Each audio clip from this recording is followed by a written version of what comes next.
We breaking bread, we breaking bread, we breaking bread, one conversation at a time. We breaking bread, we breaking bread, we breaking bread, one conversation at a time. The Breaking Bread Village. One conversation at a time.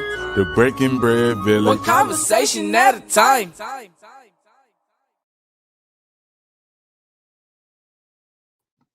Hey, welcome back to the Breaking Bread Village.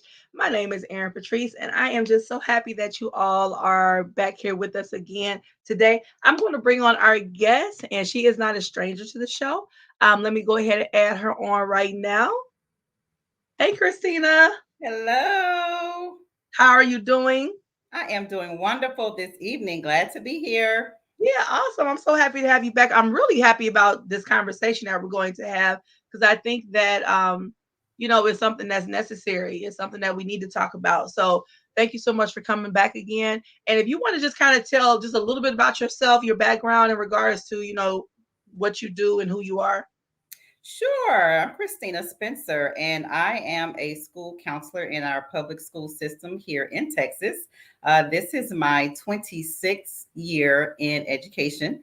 5 of those were teaching in the classroom, and then the other 21 have been in school counseling. So I have worked at the secondary level for all of those years. The only level I've not touched is elementary, and certainly not interested.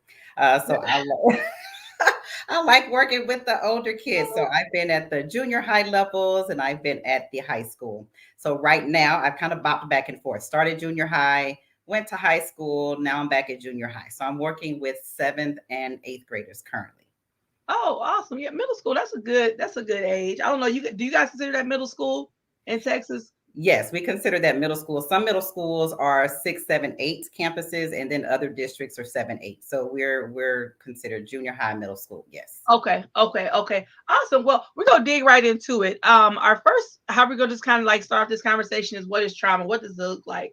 And sometimes I think trauma is people use it a lot and they don't really understand what that means sometimes. So, what is trauma and what does it look like?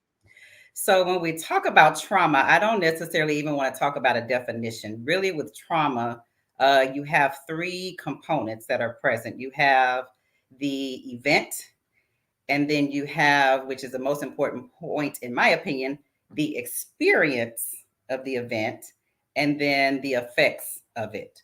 So, for example, we're currently living in the pandemic, right? And so, we have to be careful how even something like that we call a traumatic experience, because it hasn't necessarily been traumatic for everybody, because the experience has been different. So for some, the event is the same, which is the pandemic, but we've all not experienced the same way. So for some, we'll use educators, for example. Probably fair to say we were pretty safe when it came to finances and income. Schools kept going. We kept getting paid. We kept getting checks. So we didn't necessarily suffer financially. So my experience in the pandemic was different versus, let's take someone, a teenager who is in a home, their parents have lost their jobs. Food is no longer on the table in surplus. We're now having to cut costs around the home. So now we no longer have the internet. We don't go out as a family. And as a result of that, my mother and father are now fighting a lot, and now there's abuse in the home. So that experience is traumatic.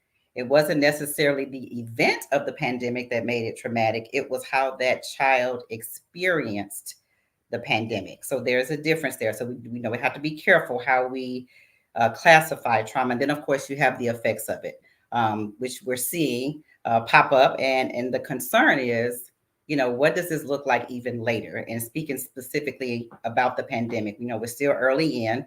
It's not over, although some of us are treating it like it's over. It's not over. And so the concern is, how does this show up in our kids a couple of years from now? So, we just have to become trauma aware, which is the goal at the end of this conversation. Let's just be more aware of what trauma looks like, what those responses look like. And, trauma is it's a whole science-based idea study behind this. So I am not a traumatologist. I made that up. I don't even know if that's a word. We But can make up words on here. I do that all the time. so I've given it to you from an educator's perspective, from someone who looks at trauma on a daily who looks at trauma responses happening on a daily basis. But there is science behind the area of trauma. Well, I really like how you talked about the difference between like the responses and the different reactions based on the event.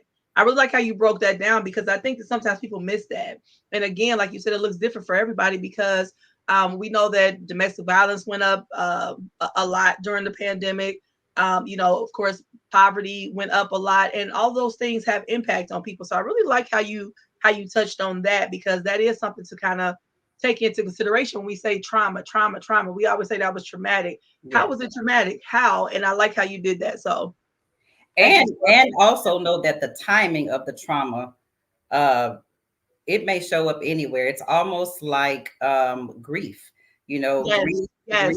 shows up different times. It may just come out of nowhere and you start bawling. It could be a simple memory. It can be a scent. It can be a thought, and then all of a sudden it takes you back there. Well, that's kind of the same thing with trauma. The response and the effects of it is not always immediate. And so that is why, as a community, we've got to become trauma informed so that when we see the response, even decades later, we recognize it as such, as a trauma response, and nothing more or nothing less, but being able to recognize that. Right, right. I know that you had mentioned something about ACEs. Yes, so ACEs is sort of the underbelly of the study of trauma. So ACEs is an acronym for Adverse Childhood Experiences. And so essentially what ACEs is a set of 10 questions that was given to a group of children. And I don't know you can Google it for like the sample size and that sort of thing. Sure. But as a result of ACEs, it was able to determine and somewhat predict when students or which students would experience, perhaps later in life, some of the results of their trauma. So, if I may, we're going to kind of make this a little interactive here. So, Oh, okay. yes, we're going to, because ACEs not only, although ACEs was given to a sample group of children, Yeah. um, adults can also take an Well, ACE. we know this goes across the board. We're Yes, just specifically yes, talking about children today, but we get it. Yeah. yes. Okay. Come on, So I'm ready. you ready? I'm You ready? ready. All right. So there are 10 questions.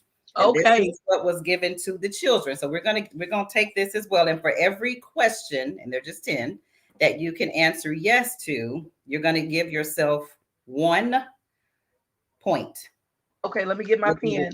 Okay. And if you cannot answer yes to it, then you don't score. It's a 0. Okay. Okay. We All right. ready? I'm ready. All right. So prior to your 18th birthday is the timeline that all these 10 questions will apply. And keep in mind, this was given to children as well as the basis of the study. Okay. Okay.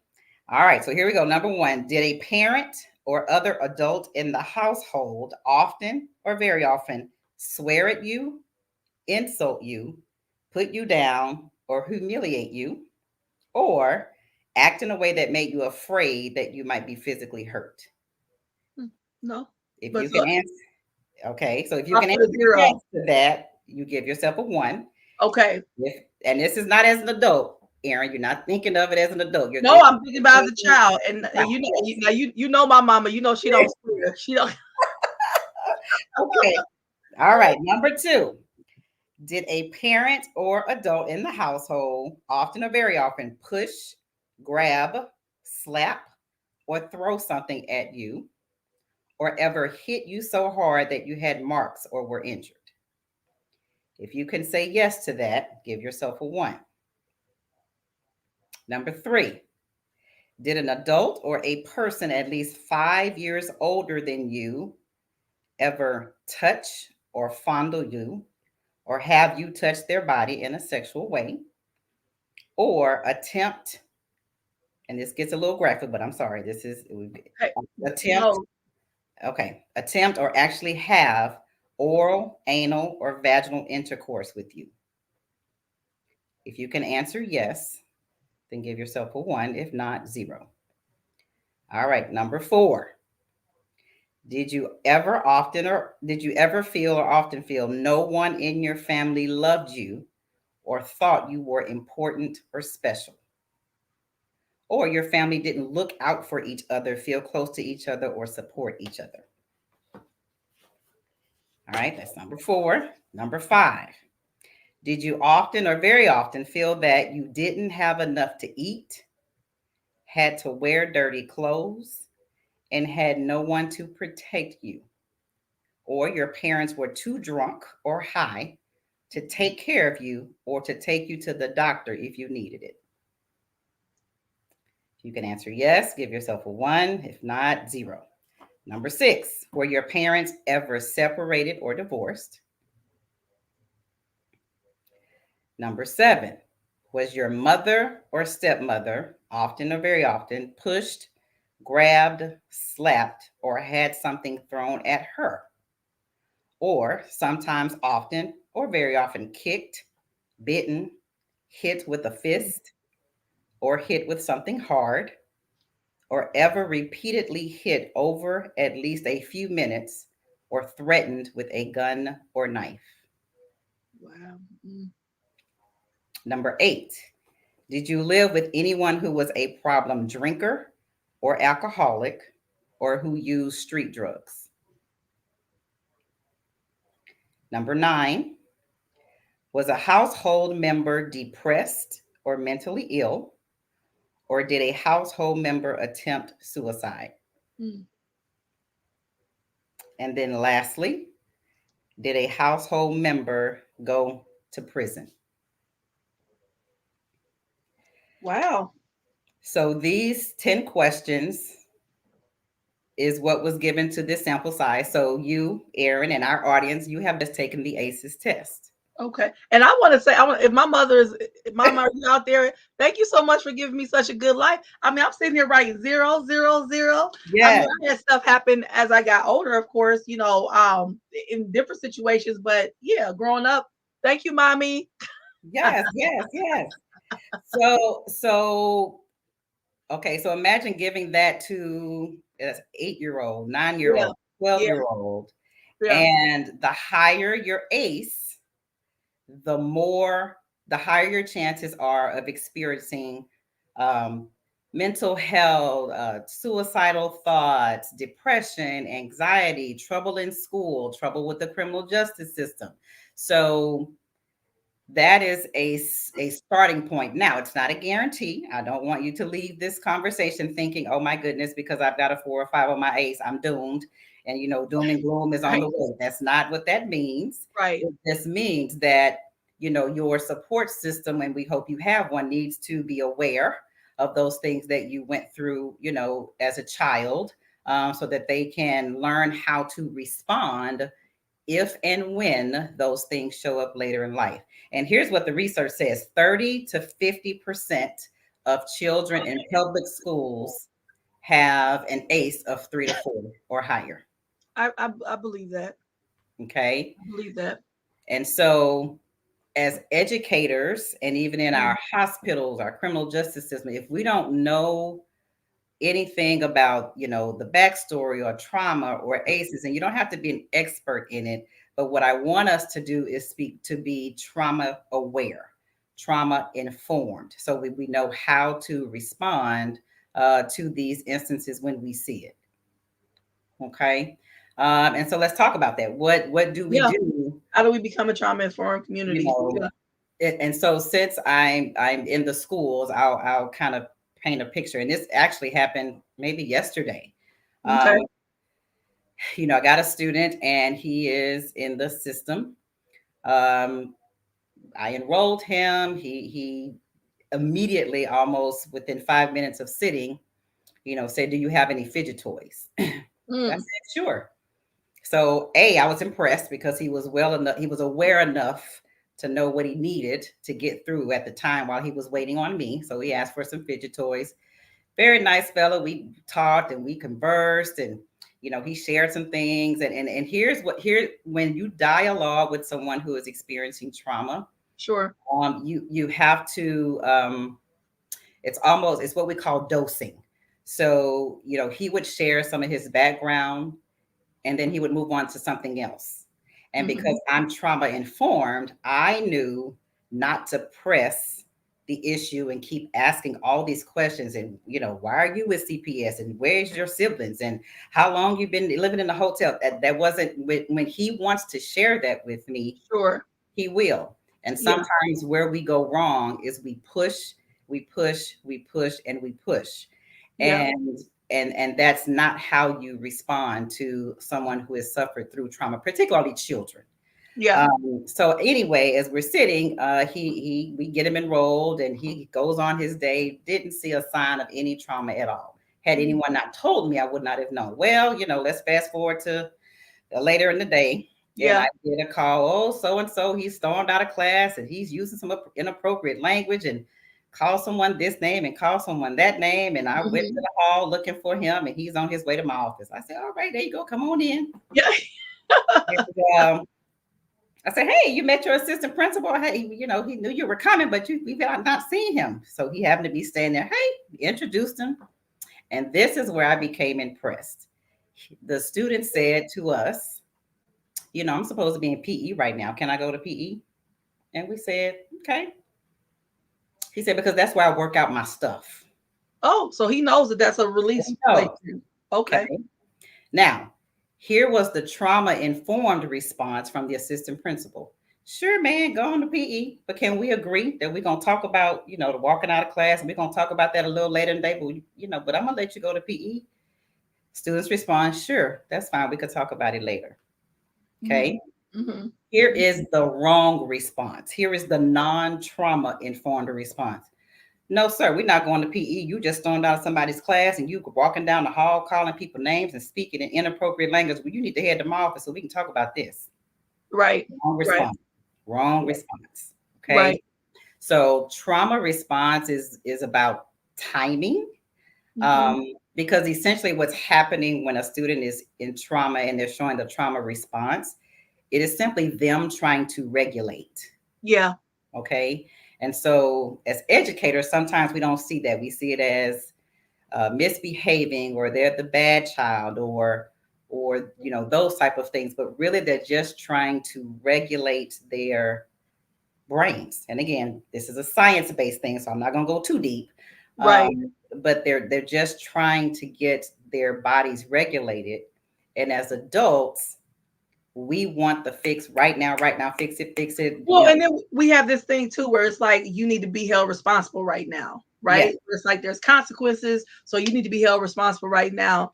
And really, honestly, I mean, that's not always the best thing to do at that moment. Because like you said, you agreed, we're going to still deal with it, because you want to acknowledge that you did something that you weren't supposed to do. We'll deal with that. But right now is not the time.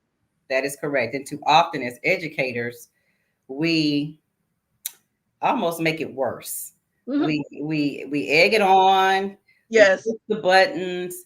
We our ego gets in the way. I was just about to say ego, and this whole like challenge of like, who's the leader, who's I'm in charge. Power tripping. I'm the adult, you're the kid, and we are missing the entire thing. And so you end up with these students who on the surface look like they are behavior kids, that they're the bad child, when in reality they're just trying to regulate themselves.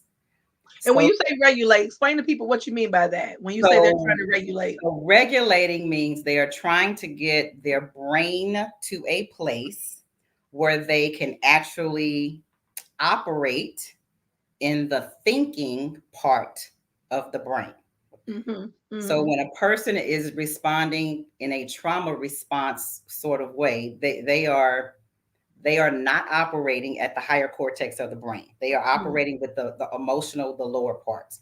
So what happened is we're trying to reason with someone who can't. Right. At that moment. Right. At the moment they cannot. And so as trauma informed people, we need to recognize that we need to let them come down, whatever that is. And here's the thing, why do you think you have places like, I don't even know the names of them, where you can go throw stuff and throw stuff Yes, against the axe wall? throwing. They have, I mean, Yes, boxing. I mean, all that stuff yes, is released stuff. Yeah, all of that. yeah. Go ahead. No, I just want to tell you, one of my sons, when uh he was younger in elementary school, he would get into like, wouldn't be anything major, but just always fidgeting, getting in trouble, and things of that nature. And I'll never forget, he had a teacher, Miss Gibson. I love her to this day. She realized something in him, because what was going on was, whenever he would do something, they would take recess away. They would take this away. And she said, he needs recess. We will still deal with whatever happens later, but at this moment, he needs recess, because that's what he needs to do to be able to get out whatever he's going through. And that was something that really helps him a lot, while in elementary school. So I just want to add that in, that sometimes, you have to be able to understand that type of thing with certain children. And I'm glad you brought that up, because that is a part of regulating their systems. And I'll go even a step further. We are either taking away the things that help regulate systems, or we are prohibiting them in schools. So for Mm, example, in many of your schools, the fine arts programs are disappearing. I know. Those are the things that help regulate kids: drawing, music, Yep. dance. Those are the things that help the brain to regulate the body so that they can release those endorphins. And so all of that helps with trauma. So we're Mhm. in school systems where we are taking out the very thing Yes. that is designed to help kids, even something as basic as desks in rows. For Mhm. someone who is having a trauma response, they need space. They need room. They can't sit. Um, they can't be still. And so we need to allow. So when you have a child who says, I just need to go walk, Yes. that's what they mean. They are trying to regulate themselves, but they don't have the language. They don't have Right. the language to be able to ask what it is that they are really wanting, which is to try to regulate themselves, Mm. that they can now enter the reasoning part of the brain, so that they can then have a conversation with you that you are trying to have with them, that's not going to be effective. Anyway. Right. Anyway, yes. Right. So Right. we're in these public schools where, we're taking away those things, and our children need them, and they're going to need them more than ever in the years to come. Now that we've gone through, the pandemic and other trauma related, and I'll tell you, in the ACEs study, and this is as of late, they are thinking of adding another category to those questions that deal with race, because Oh, now our children are having to experience racial tensions, yeah. and things of that sort. So that it's not final yet, but there has been discussion about adding a question that sort of addresses, um, the trauma around race, and even, how that looks, particularly after the uprisings that we've seen over the last. Well, yeah, and and it's interesting, because I know people will dismiss that and not want to acknowledge that is a thing. But I definitely believe that people in certain demographics have dealt with PTSD in regards Yeah, to different things they go through. I know for myself. I mean, there's been times where I even say, where a police officer will pull up behind me. I'm not doing anything, but I instantly get this response of like fear, or just kind of like, trying to say, okay, what do I need to do? Do I need to make sure my hand? I mean, also that is a trauma response, in my opinion. So I mean, I think there's a lot of things that goes on, even within the school system, when it comes to race and different cultures, different religions. A lot of stuff that come in when you talk about, equity and inclusion. So I mean, I know people don't think that it's a thing, but people do deal with that, and there yes. have been some residual effects because of it. And that's where, my educators will know this. That's where the term runners come from. Mm, And I did not know that until I started to become interested in trauma. It never really put two and two together. So okay. in the educational world, we'll say, so and so is a runner. And so what that means is when they get frustrated and don't have the language to articulate or to reset, Yeah. they they run. Oh yeah, yeah. I used to work at a school where we had a certain demographic, and yeah, we had a couple that you just knew Yes. you got to And get ready. yeah, and some of that, and it's another conversation for another day. But Sure. part of that is the fight or flight Yeah. response, and Yeah. so they go into flight, and then they just run. Yeah. Yeah. Our schools have a lot of work to do because, and not even just our schools. I'll even go as far to say systems, because here's the thing: if we become trauma aware and we Yeah. become trauma informed, right? We are still in systems that are still not working as they should. I'll say it that way. Um, Yes. Yes. so, people are already hard to change, Yeah. right? But systems are even harder to change. Yes. Yes. I mean, yes. So, so Yes. court systems, hospitals, schools, mental health professionals, instead of picking up the prescription pad to write a prescription, we're not asking the right questions. Well, and I want to talk about that because I want to go into our main topic is what if we stopped asking what's wrong and instead ask what happened. Because I do want to talk about the whole part of how medication is sometimes the first and only option that some people have. I've seen it firsthand where it's like, okay, just put on medication, put on medication. It's like, well, but what's the root of this? What is, or have we gotten to the root, or are we just trying to kind of put a band-aid over it, which I feel medication does. And I do understand that some people have chemical imbalances, they need that, but I think it's still kind of oversaturated. So let's get to this. What if we stopped asking what's wrong and instead ask what happened? Yeah. So, for example, the story I just told about my little kiddo who came and said, I need to go to PE and work this out. Um, Right.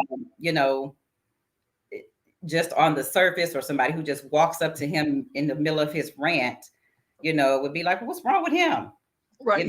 Instead of having that approach, how about we start asking what happened to Mm-hmm. you?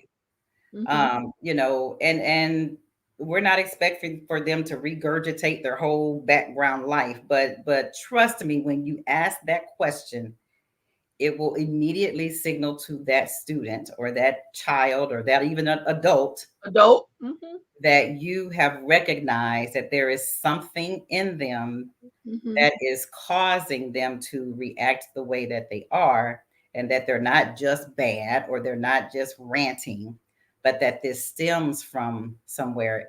I'll give you another example. Another student, again, sorry, these are my stories. I'm a counselor, so I give you my No, no, stories. no. I like a more tangible. Yeah, go ahead. Go You for know, it. she's sitting in my office, and I have about almost 450 kids in my caseload. So, I don't see them all, and I don't know all of their names. And by Mm-hmm. the way, the ratio is 1 to 250. Let me just say that. So, Oh wow. over. Yeah.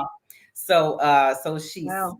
sitting there, and I had not had a chance to really meet her or anything, but she was in the middle of peer mediation. Mm-hmm. And the other student said something that struck a nerve. So I tried to mediate the situation.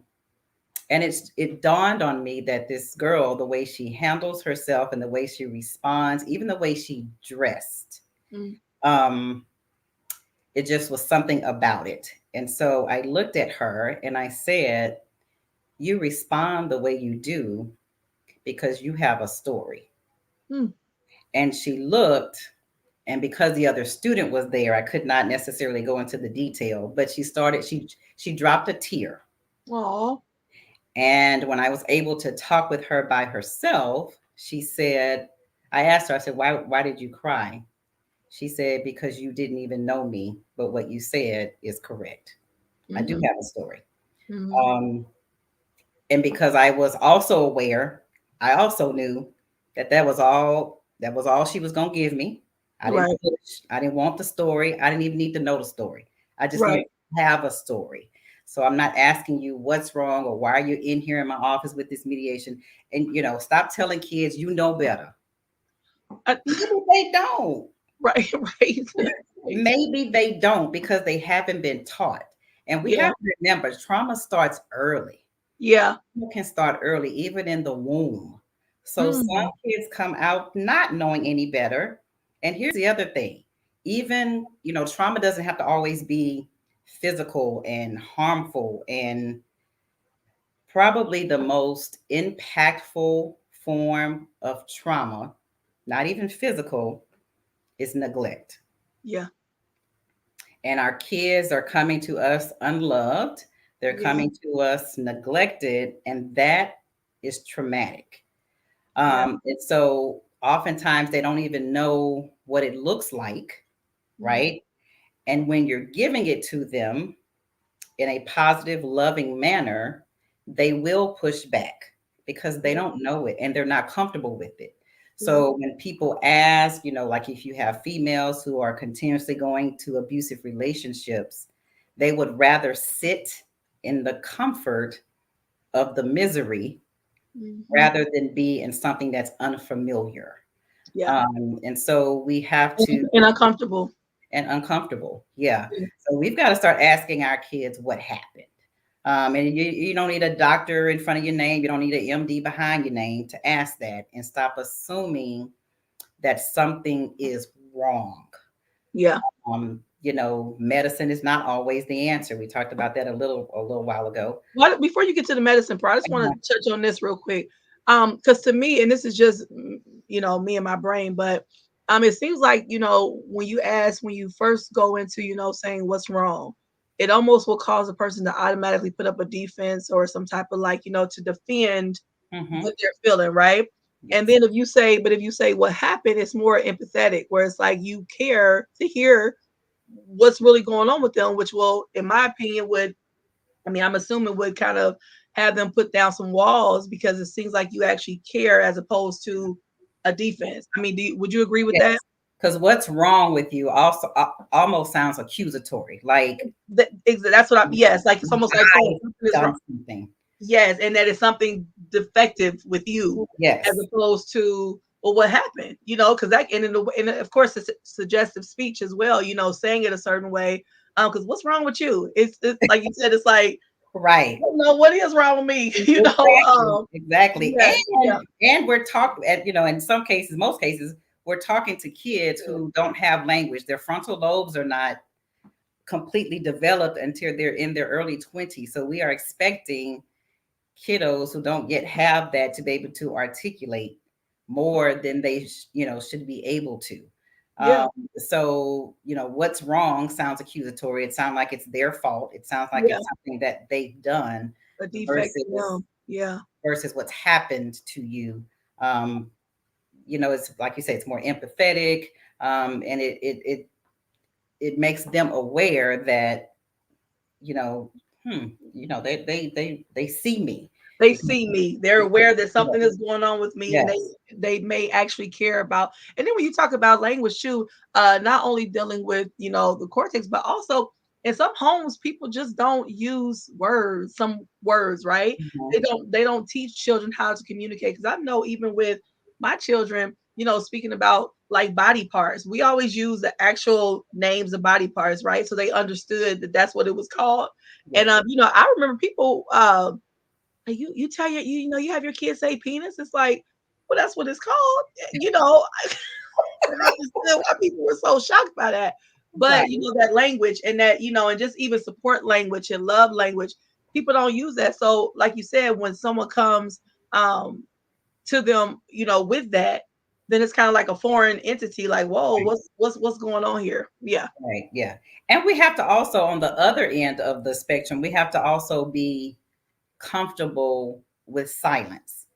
So when you are talking with someone who has been through trauma, sometimes just be silent, because if they are not ready to talk and you are pushing and pushing and pushing, that's not effective. That's not going to matter of fact, you are getting ready to cause dysregulation, and they're getting ready to go to their place in the brain where they're not even hearing you at this point. So that's why in counseling sessions, and again, my educators and counselors will know this, sometimes just sit. Yeah. Yeah. And in my office, we sit, I work, and you mind if I check a few emails, honey? No, we walk, I do emails, and they sit and look and play with a fidget toy, and then then all of a sudden they Yeah. just Start. well, Yeah. they just start. Yeah. And they may stop. It may even just be a sentence. Well, miss, last night just wasn't a good night. It wasn't. Well, what happened? I don't want to talk about it. Okay, well, let me check some more Yeah. emails. Let me know. I mean, and you have Right. to be comfortable with that. It's not gonna just Right. flow out like you want it to flow. It's not may not look like you want it to look, but And that's what respect trauma them. looks like. Yes. Yeah, but in respect, and I think sometimes people forget that children are humans, right? Just like we're humans. So it's like we have to respect them as being their own individual Yes. self. And just like sometimes we need that moment to like process or decompress or like you said, get it together.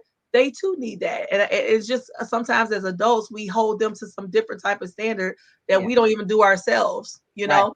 Yes, yes. And I'll tell you this, if we truly are going to be trauma informed, and this might step on some toes, That's but, okay. Step, but, step, step. but we have to address our own biases and judgments about others if you truly want to be trauma informed. Mm, And an example of that would be in the African American culture, we hear a lot of they and them. Well, that's just how they act. Well, that's just them. Well, so when I'm having a trauma response, yeah. and I'm dysregulated. I'm cussing, I'm fussing in class, and I'm just doing my thing because I'm dysregulated. If your bias is that's just the way they act, you're not trauma informed. You missed it because your bias about the culture has caused you to put your blinders on, and you're not aware of what you are actually visualizing and what you're seeing. So we've got to do some soul searching. I'm glad you touched on that because that is so important. Yes. It's so important because we see that all the time. Yes, yes, absolutely. So, we've got to do our own homework as well. Mm. And, a lot of what, and some of Ooh. the homework, I can give you a starting point for homework, is a lot of what I'm saying actually comes from a book Oh, entitled What Happened. It's by Oprah Winfrey and Dr. Bruce Perry. And it's called What Happened to You. And so it really breaks down the science of it all, how to deal with it. It deals with PTSD, and it's conversational style, so it's easy reading, and just simple things like stories of, a little boy is in a home and he's has suffered some trauma, and sure. he's now working and he's in another place that's safe, and they're trying to work with him, and he's with a male teacher, doing well, but then all of a sudden shuts down. Huh. um, and so long story short, they discovered that the father, who was the source of the trauma, wore Old Spice cologne, and Oh, and the teacher was wearing Old Spice cologne. wow. And so Mm. just something that simple can cause a trauma response. And, we've talked about the kind of blowing up side of trauma responses, but, even the opposite is true. Trauma responses can be a complete shutdown Yes, yes, yes. That is very true. where Yeah. you get nothing from the kid. They won't speak, they won't say anything. They're looking at you like you're not even there. That's a trauma response. So you Yes, can yes, we can. Melena. What happened? Yes, What Happened to You by Oprah Winfrey Yeah. and Dr. Bruce Perry. You Yeah. can get And I can put that in the yes, we'll put it down there sure. so you can get that. It's a great read. But yeah, so simple things like that. Like I Yeah. said, scent, touch, songs, just a simple memory. We just need to be aware so that we can um, be better prepared. And I will say, I think I'm hoping that it will be addressed. We're doing a little better on the mental health needs and Yeah. awareness. Yeah. But I'm afraid we're going to miss this trauma piece if we don't become aware and start to shed some light on what this looks like. And again, that's just the tip of the iceberg. Once we get trauma informed, what do we do now? I mean, they still have to go to schools that are traditional in nature. We're Well, and still, that's what so that was my next part. What because I know we were going to talk about medication as well. What do you suggest to, teachers who have 30 plus kids in a classroom? How do you help that child that you have, connected with and said, okay, this child needs some extra help. But how do I do that in a setting where I have to also tend to, my 30 other children? yes. So the key really to addressing trauma responses and trauma impacted kiddos is really connectedness. Um, Getting students connected, making them feel seen and making them feel heard, and getting them connected, whether that's community, whether that's a club at your school, getting into some sort of extracurricular activity, but getting a support system around them in that particular place. Because let's be clear, some, not all, but some don't have a support system to go to. That's yeah, So, so yeah, we're it. So, the studies in trauma said connectedness really is how you start to begin the healing of trauma. Make yeah. them feel belong, like they belong, make them feel seen, help them to feel seen and to express, and don't take away the opportunities to regulate. Yeah, Um, that part really that always has bothered me in a lot of ways. So just a quick story. When I worked the juvenile detention center, there was a child that loved pets, and loved being outside playing basketball. And they weren't really allowed to do that at that time. They weren't really allowed to go out. And I just begged and begged and begged, can I please take him out and walk the dog and maybe bounce the ball? I will be responsible for him. I don't think he's gonna beat me up and try to run. I really don't. We have formed a relationship. And long story short, we were able to do it. And that was such a healing time for him to be able to go out and just bounce that ball a couple times, get fresh air. I'm a big, I believe in fresh air. I believe you need that. Getting that fresh air and walking the dog. And so I just think that sometimes, even though you can't do it for everybody, when you're in certain settings where you can make a couple adjustments for some students, I think we should do that because trying to say, well, he can't do this and they can't do that. And it's like you're taking everything away that allows them to release. And we tell each other, self-care and self-care and self-care. right. But Yes. then we don't want children to have self-care. It's like, Exactly. Even what's the going on? simple things like chewing gum. Chewing gum is a rhythmic, um, it has a rhythmic healing to it. Yep, yep, Um, yep. but what are the rules in most schools? No No chewing gum. gum, Yeah, right? yeah, So something that simple can help regulate, a child. So, to answer your question with the classroom of 30, you've got 29 that you're trying to teach, and you got the one who is tearing up your classroom, right. literally and Exactly. figuratively.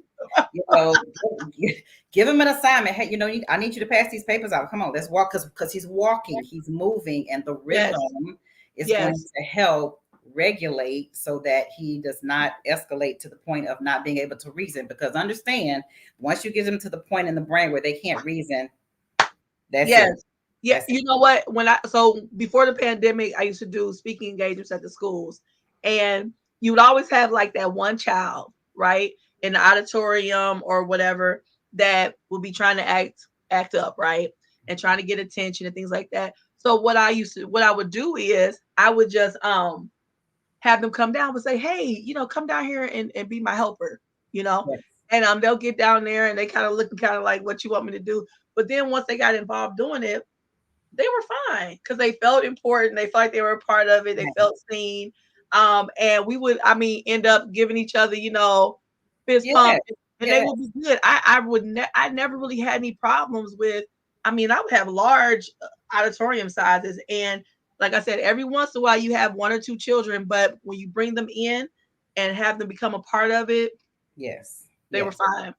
And Yeah. even like workspaces. Now, I'm not an elementary person, but I do. The one thing I love about an elementary setting is the Mhm. opportunity to not have desk and rows. You walk in rooms, they've got bean bags and they've got, Yeah. places on the floor where the kids can sit, and they have a workspace. Yeah. This is your diameter. This is where Yeah.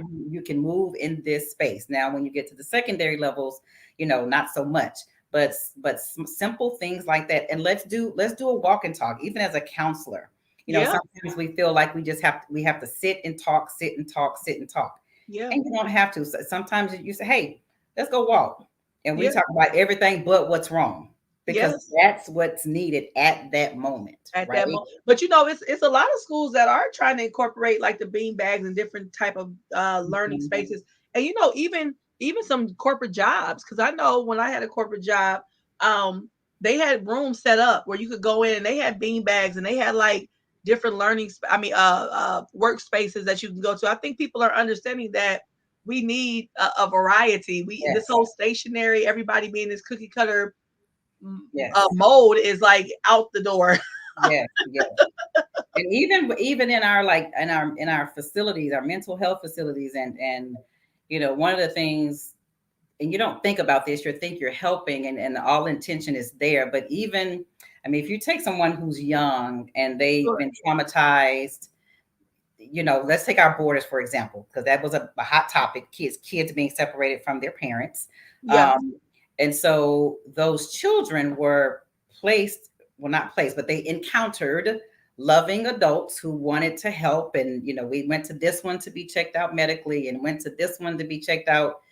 So in our minds, we think we're helping because we're sending them to these loving people who are checking them out, and they're having conversations and let's play in this. But within the hour, they've seen 7 or 8 different people Right. That they don't know. that they don't know. There is no connection, because remember, the start to the healing of trauma is connectedness. So they Mhm. can't connect. You've just ran 7 people through here who are strangers. And yes, your intentions were good, but you have to understand that you've taken them from a familiar surrounding, a Yeah. familiar person. And so they're you wonder why they're not responding. And even as some parents, you're like, I've given you everything and I've tried and I've bought you this and I've bought you that, but that didn't You're address not connect. that Yes. didn't address the trauma. That just Yes. made you feel good for the moment, but that didn't Yes. address the thing. Yes. So Yes. those are some of the things that we have to pay attention to. But connection, that is how we start to help our children heal, as Yeah. they journey through, through trauma. And as a community, we've just got to do better with being aware. And even with, our culture, that's, we all, we know what the African American culture has been through. Yeah. And so, truth be told, that is how we survived our trauma, was the Yeah. connectedness of community. That's where the singing and the humming The and dance and the the drum. dancing and the drumming, that's where Yeah. that comes from. Those are all traumatic experiences that were survived through those connections, through experiences of music and such, and having a camaraderie. So, Yeah. so we've got to get our kids connected. Even in the pandemic, where some places still aren't meeting and we aren't grouping as much, and some Yeah. of our clubs aren't meeting. But we've got to get kids connected, and we just got to start listening. And here's the other thing. You don't have to be a counselor, but you got little Johnny in class, and he throw something out there and you're like, ooh, nobody's expecting you to heal little Johnny right then and have this whole conversation, just doses. Do it in doses. He shares Yeah. one thing, and we're gonna move on. And if he wants to share more, you let him share more. When he stops, he stops. If you feel like you can't deal with it, I'm sure it's a counselor on your campus to, get the Right. counselor involved. So And if then too, we have to realize it's not about us, right? yes, Sometimes we make it about us because we want to feel better because we feel bad for this child. You yes, understand what I'm saying? Or yes, it's this idea that I want to solve your problem right now because you feeling like this is making me sad. So I yes, want to feel better. So I want to make you feel better when really it's not about me, right? correct. I mean, do you see that often as well too? I do. And and that's when the talking, when you're in offices and the silence is so loud that Yeah, you just start talking. That's not for them. That's for you. because you uncomfortable. Because you're uncomfortable, right? Because you're uncomfortable. Yeah, So we've gotta start to get I always say, people at my job when they hear this, they go, "Uh-oh, there's no growth without some discomfort." it's true. I mean, it's So true. whether that's a uncomfortable conversation, Yeah, whether that's trying a technique that you've not tried try before, before. whether that's admitting you've had your own bias that you need to confront, and that maybe is why you've not been trauma informed. Or why you're not being able to connect with that child, you know? Correct. Yeah. Correct. I do want to touch on before we get off, I want to touch on, how the medication part, because that's really big, because a lot of times that is like the first thing people do, medicate, medicate, medicate. And I mean, do you see that often, or are you guys trying to get away from that? I do. We are my district that I'm in is got a lot of babies that are on medicine, Yeah, and remember, I'm seventh and eighth grade, so these kiddos are 12 and 13, and they are on some heavy stuff, not even your yeah, light stuff. They're on yeah, heavy medicine. And that's not to say that they don't have diagnoses that maybe require it. I don't yeah, want to give that impression, but I am saying we need to ask what happened, not what's wrong. right. That perhaps there is a different route we need to take before we go the medicine route. Straight Uh, to medication. yes, Yeah. because do understand, pharmaceutical companies make their money because when they keep you medicated. I Okay. mean, hello. I mean, that's why people that's why they don't promote, eating right, or Yes. exercise. Yes. It's more so, take this, Yes. which will probably make you take something else, because you gotta, some kind of anyway, I could go down a Yes. rabbit hole with that, but Yes. yes, they do make money. I mean, that's just the reality. Let's try our natural stuff. Let's we don't have to go to the prescription medicine always. Yeah, Um, Ask the right questions, get them into therapy. I am a proponent of therapy as well, even before medicine. Sometimes there just needs to be a platform yeah, yeah, for that child to safely be able to unpack yeah, all that has happened. yeah, And sometimes that's enough. yeah. Sometimes that's enough. They don't need the medicine. They just need to be able to talk and unpack and have someone understand what they've gone through. Right. And then you build it from there. But I'm certainly opposed to just starting off with medicine. I think it's a quick fix. Um, and I'm just gonna say it, I think it's a lazy fix in a I lot was of gonna say lazy, but when you said quick, I said I'll go with that, because I was gonna say it's lazy because it's lazy. It is yeah, it is lazy. It's yeah, lazy. yeah. Um, and again, if you've And exhausted, I want to say this. I know that teachers are fatigued, right? So absolutely, I know absolutely, teachers are fatigued. I know that it can become a lot, right? When you yes, deal with the same child every day. Every day this child is working yes, on them nerves, okay? So yes, I get yes, it. And then when you have a that child in each classroom, right? yes, yes, So I get it. So I'm not, this is not to bash teachers or to make it seem like they're not doing um yes, all they can, but sometimes they're not doing all they can. And so you would just want to be transparent when it comes to that, that sometimes there's other options, and do some research, look into it and see, yes, I mean, I'm gonna use another one of my sons as an example. He music, he's a audio learner. Like he just learns that way. And music is his thing. And if he's playing music, he's tuned in.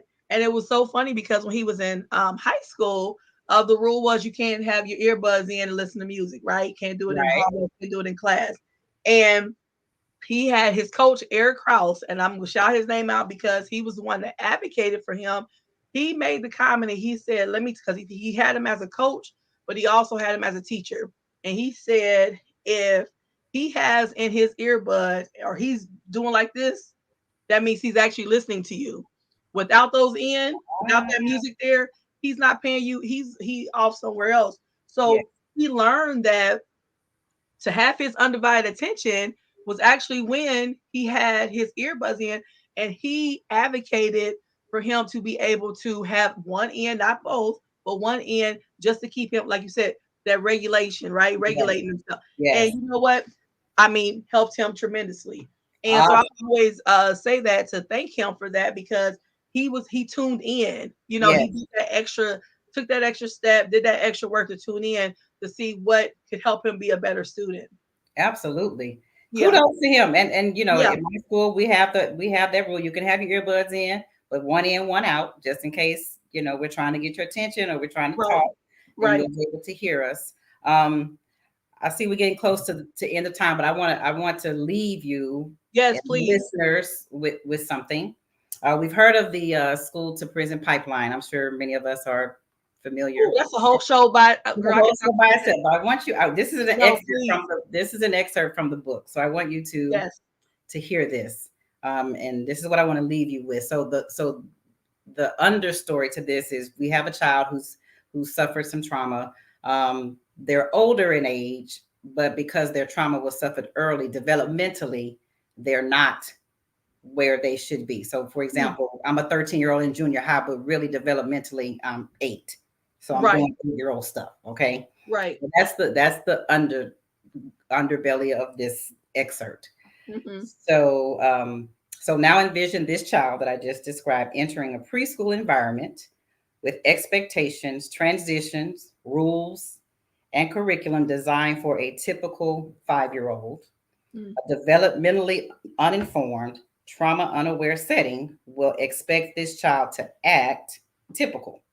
yeah. But that is impossible for this child. The day will be filled with communication difficulties due to their language development, because they're not developmentally there, and intense frustration due to their self regulation capabilities. In this overwhelmingly distressing situation, they will shut down or they will blow up. Mm, Either way, they don't get the full benefit of the social, emotional, or academic learning. They fall further behind. They may be kicked out.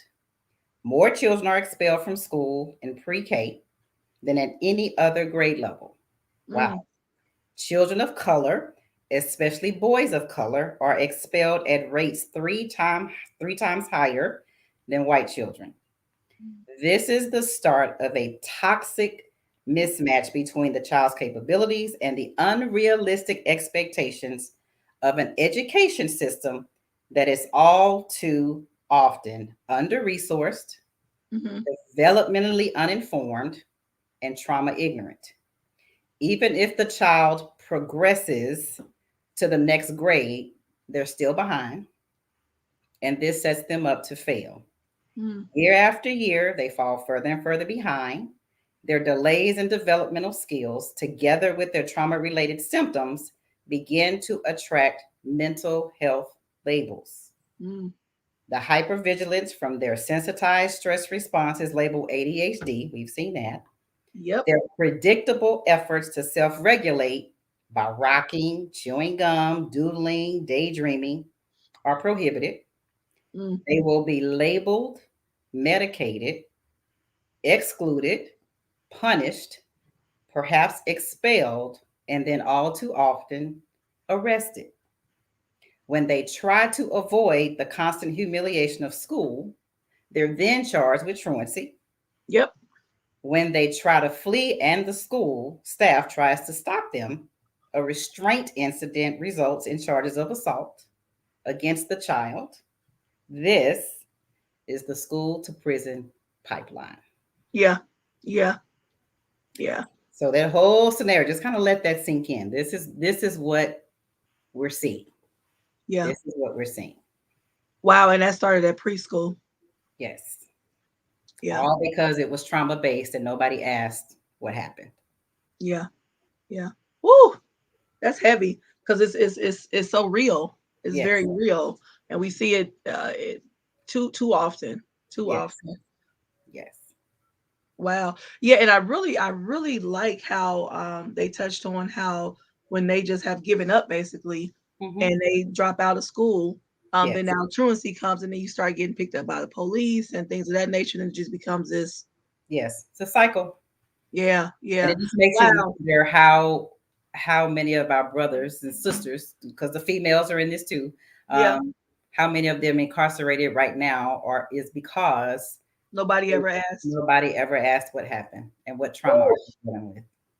Yeah, that's heavy. It's deep. It is. It is. It is. Woo! Well, thank you for leaving us with that, because that's something to really chew on, because it's so real, and I mean we see it all the time, in statistics, in our actual lives. We see it. So thank you so much, Christina. I appreciate you for coming on to share this. Yeah, no, I really this is really good, and I hope that it helps somebody, a couple people, because this is good information, and this is something we can take across the board, not just with children. It's a bunch of adults out here, like you mentioned, that nobody ever asked what happened, and it's never too late. That's right. Never too late. Never too late to care a little bit, give a little hug, ask a couple questions, take a walk. Sometimes that's all people need. So thank you. Appreciate you. Thank you, Erin. Yes, yes. Well, thank you everybody for watching, and we're going to say good night. And again, Christina, appreciate you. We'll just have you on every couple months as our who was that, Oprah? Don't they have their own, like they have their counselors and their therapists that they bring back all the time to talk about stuff? So you are the school counselor of the show. All right. I accept the assignment. Yes. Awesome. Well, take care, and have a good evening. Thank you. Bye-bye. All right, bye.